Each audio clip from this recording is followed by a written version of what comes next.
നമസ്കാരം. കലിക ന്യൂസിലേക്ക് സ്വാഗതം. പൂജയുടെ പേരിൽ പണം തട്ടിപ്പ്, പ്രതി അറസ്റ്റിൽ. ഗൃഹനാഥന് ദുർമരണം സംഭവിക്കുമെന്ന് പറഞ്ഞ് വിശ്വസിപ്പിച്ച് ഹൈദരാബാദിൽ സ്ഥിരതാമസക്കാരായ മലയാളി കുടുംബത്തിൽ നിന്നും 9.5 ലക്ഷത്തിലേറെ രൂപ കൈക്കലാക്കിയ പ്രതി പിടിയിൽ. ഇളമ്പള്ളൂർ SP നിവാസിൽ നിന്നും പോരുവഴി അമ്പലത്തും ഭാഗത്ത് വിളിയത്ത് പുത്തൻ വീട്ടിൽ താമസിക്കുന്ന പ്രസാദ് എന്നയാളാണ് ശൂരനാട് പോലീസിന്റെ പിടിയിലായി. ഹൈദരാബാദിൽ സ്ഥിരതാമസമാക്കിയ മലയാളി കുടുംബത്തിന്റെ നാട്ടിലെ കുടുംബക്ഷേത്രത്തിലെ പൂജാരിയായിരുന്നു ഇയാൾ.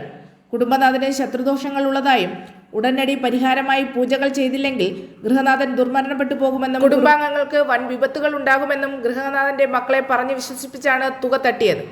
തുടർന്ന് പ്രതി പരാതിക്കാരിയുടെ കുടുംബക്ഷേത്രത്തിലെ ജോലി ഉപേക്ഷിച്ചു പോകുകയും ചെയ്തു. തങ്ങൾ കബളിപ്പിക്കപ്പെട്ടതും മനസ്സിലാക്കിയ മലയാളി കുടുംബം പോലീസിൽ പരാതി നൽകിയതിനെ തുടർന്ന് ശൂരനാട് പോലീസ് കേസ് രജിസ്റ്റർ ചെയ്തു. SHO ജോസഫ് ലിയോണിന്റെ നേതൃത്വത്തിൽ പോലീസ് നടത്തിയ അന്വേഷണത്തിലാണ് പ്രതിയെ പിടികൂടിയത്. ഇയാൾ സമാനമായ 6ഓളം കേസുകളിൽ പ്രതിയാണെന്ന് പോലീസ് പറയുന്നു.